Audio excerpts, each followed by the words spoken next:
ಯಾವ ರೀತಿ ಒಬ್ಬರು ಹೆಣ್ಮಗಳು ಅಧಿಕಾರಿ ಮೇಲೆ ಅತ್ಯಂತ ಅವಾಚ್ಯವಾದಂಥ ಪದಬಳಿಕೆ, ಅದು ನಾವು ಬಳಸಲಿಕ್ಕೆ ಆಗೋದಿಲ್ಲ. ಯಾರು ನಾಗರಿಕರು, ಸಂಸ್ಕೃತಿ ಇರ್ತಕ್ಕಂಥ ನಾಗರಿಕರು ಮಾತನಾಡ್ತಕ್ಕಂಥ ವಿಚಾರಗಳಲ್ಲ ಅದು ಮಾಧ್ಯಮದ ಮುಂದೆ. 3-4 ದಿನಗಳ ಕಾಲ ಇಡೀ ರಾಜ್ಯಾದ್ಯಂತ ಸುದ್ದಿ ಆಯಿತು. ಮಾಧ್ಯಮದ ಸ್ನೇಹಿತರಿಗೆ ನಾನು ಧನ್ಯವಾದ ತಿಳಿಸಬೇಕು. ಇಂಥ ಸುದ್ದಿಗಳು ಇವತ್ತು 7.5 ಕೋಟಿ ಕನ್ನಡಿಗರಿಗೆ ಒಂದು ಜಾಗೃತಿಯನ್ನು ಮೂಡಿಸ್ತಾ ಇದ್ದೀವಿ.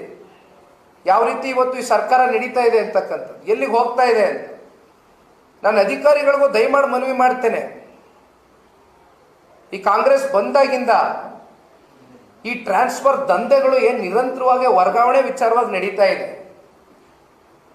ಪಾಪ ಈ ಟ್ರಾನ್ಸ್ಫರ್ ದಂಧೆನಲ್ಲಿ ದುಡ್ಡು ಕೊಟ್ಟು ಬರ್ತಾರೆ, ದುಡ್ಡು ಡಿಮ್ಯಾಂಡ್ ಮಾಡ್ತಾರೆ ಪ್ರಭಾವಿಗಳು. ಕೊಟ್ಟು ಬಂದ ಮೇಲೆ ಮತ್ತೆ ರಿಕವರಿ ಮಾಡಬೇಕಲ್ಲ ಅವನ ದುಡ್ಡು. ಅವನ ದುಡ್ಡು ರಿಕವರಿ ಮಾಡೋ ಮಧ್ಯ ಇಲ್ಲಿ ಪೆಟ್ಟು ತಿಂತಾ ಇರ್ತಕ್ಕಂಥದ್ದು ಯಾರು? ಜನಸಾಮಾನ್ಯರು. ಅದೇ ಭದ್ರಾವತಿ ಇನ್ಸಿಡೆಂಟು ನೇರವಾಗಿ ನಿಮಗೆ ಆಡಿಯೋ ರೆಕಾರ್ಡಿಂಗ್ ಸಿಕ್ಕಿದೆ. ಏನಾದರೂ ಪರಿಶೀಲನೆ ಮಾಡಿದ್ರಾ? FIR ಮಾಡಿದ್ರಾ? FSL report ತೆಗ್ಸಿದ್ರ? ಸತ್ಯಾಸತ್ಯತೆ ಹೊರಗಡೆ ಬಿಚ್ಚಿಟ್ರೆ ಇವತ್ತು ರಾಜ್ಯದ ಜನತೆ ಮುಂದೆ ಮುಚ್ಚಾಕಿದ್ರಿ.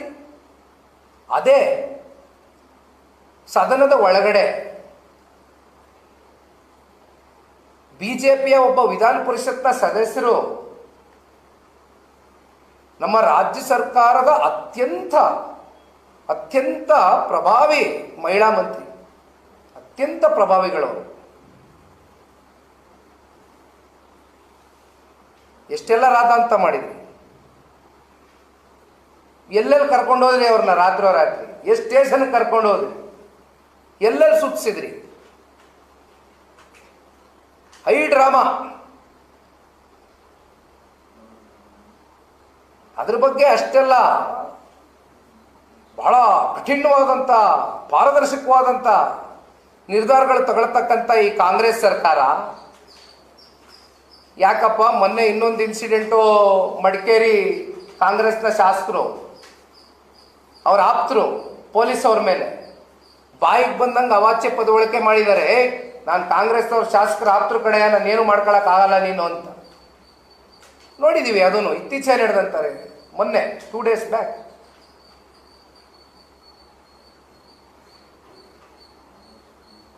ಗೃಹ ಸಚಿವರು ಪಾಪ ನನಗೆ ಒಂದೊಂದ್ಸಲಿ ಅವ್ರು ನೋಡಿದ್ರೆ ಅಯ್ಯೋ ಪಾಪ ಅನಿಸ್ತದೆ. ಅವರ ಅಸಹಾಯಕತೆ, ನಾನು ಈ ಸ್ಥಾನದಿಂದನೇ ರಾಜೀನಾಮೆ ಕೊಟ್ಬಿಡ್ತೀನಿ ಅಂತಾರೆ ಅಂದರೆ ನಿಜಕ್ಕೂ ಪಾಪ ಭಾಳ ಅಸಹಾಯಕತೆ, ಭಾಳ ಅಸಹಾಯಕರಾಗಿದೆ.